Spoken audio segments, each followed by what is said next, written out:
सारे लोग मुखातिब हुए हैं, तो यह जानना बहुत जरूरी है कि आप कौन हैं या मैं कौन हूं या हम सब कौन हैं। क्योंकि नवोदय पब्लिकेशन का उद्देश्य भी यही है कि हम एक दूसरे को जानें, एक दूसरे को सुने।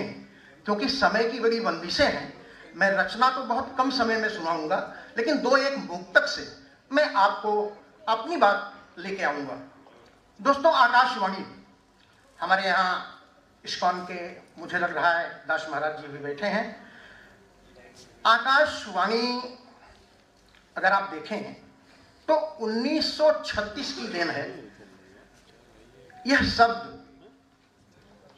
और इस शब्द को देने का जो काम किया है वो किया है पंडित नरेंद्र शर्मा जी ने।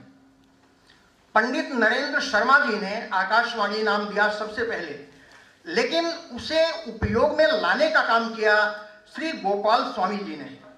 ये मैसूर से आकाशवाणी के प्रथम उद्घोषक थे जिन्होंने आकाशवाणी शब्द का प्रयोग किया 1936 में। तो आकाशवाणी, लेकिन हमारी धार्मिक आस्थाएं जो होती हैं, लोग कहते हैं जब साहित्य सृजन होता है तो उसकी गंभीरता, उसकी मर्यादा, उसकी संस्कृति, उसकी रचना धर्मिता जो होती है वो हमारे धर्म शास्त्रों से आती है।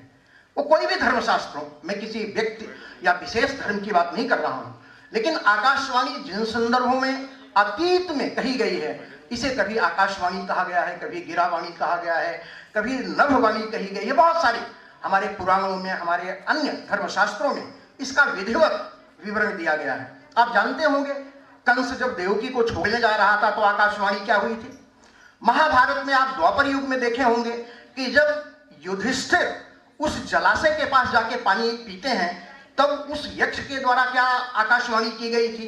तो ये वाणियां इतना ध्यान रखें कि जो करता है, जिसके लिए करता है, वही इसका श्रवण कर सकता है, अंतर मन से कर सकता है।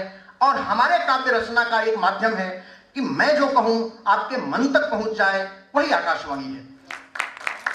तो आकाशवाणी का ये, और मैं इसमें 4 लाइनें आकाशवाणी के संदर्भ में रखूंगा, उसके बाद मैं अपनी बात कहूंगा।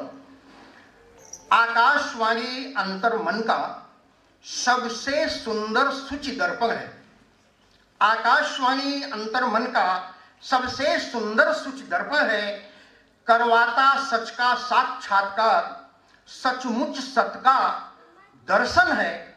यह नीर क्षीर निज निर्णय का, यह नीर क्षीर निज निर्णय का गोचर सदपथ कहलाता है। गोचर सदपथ कहलाता है। गिरा गगन वाणी प्रभु की, गिरा गगन वाणी प्रभु की पथिकों का पथ निदर्शन है। पथिकों का पथ निदर्शन है। यह हमें एक तरह से आगाही करता है, बताता है कि आकाशवाणी के मायने क्या है, हमें क्या करना चाहिए, क्या नहीं करना चाहिए। दोस्तों, मैं अपने रचना धर्मिता पर आता हूं और सबसे पहले मैं ये कहूंगा, मंच पर उपस्थित हमारे जो मूर्धन्य विद्वान साहित्यकार हैं, मैं उनको नमन करता हूं, वंदन करता हूं। इस आयोजन के समग्र रूप में जितने भी लोग इसके सहभागी रहे हैं, मैं सबका एक बार हृदय से साधुवाद करता हूं और उनका वंदन करता हूं। मैं अपनी कुछ छोटे छोटे लाइनें जो हैं मैं आपको सुनाता हूं। इस तिरंगे के जो 3 रंग हैं, उस पे धड़कन धड़कती है मेरी। क्या बात है।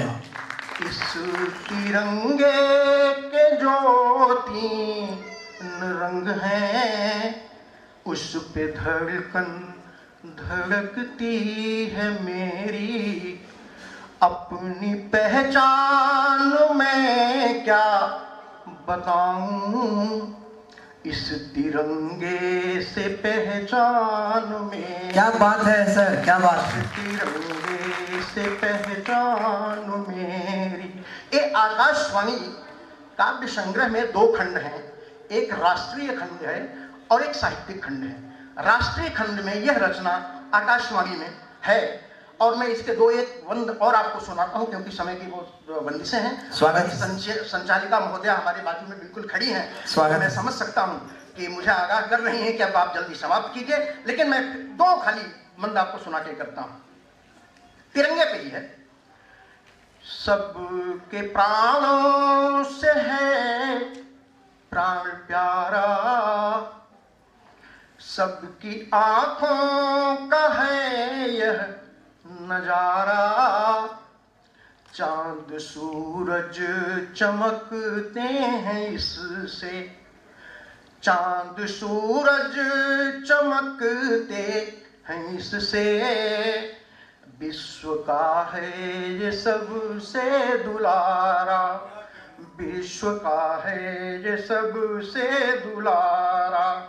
और मैं अंतिम लाइनें कहूँगा। ये 15 मिनट की रचना है, बहुत लंबी है तिरंगे पर। अगर आप लोगों को अगर यह आकाशवाणी पढ़ने के लिए मिले तो राष्ट्र प्रेम से भरी हुई यह आकाशवाणी आप जरूर सुनिए और अंतिम बंद ये सुनिए उसका। गान गाकर के जय घोष कर दो, गान गाकर के जय घोष कर दो, गर्जना से गगन भेद कर दो, गर्जना से गगन भेद कर दो, सबसे ऊपर हमारा तिरंगा। क्या बात है सर। सबसे ऊपर हमारा तिरंगा, इसका हर पल विजय पर्व कर दो, इसका हर पल विजय पर्व कर दो। एक बार फिर से मैं सभी आयोजकों का धन्यवाद करता हूं।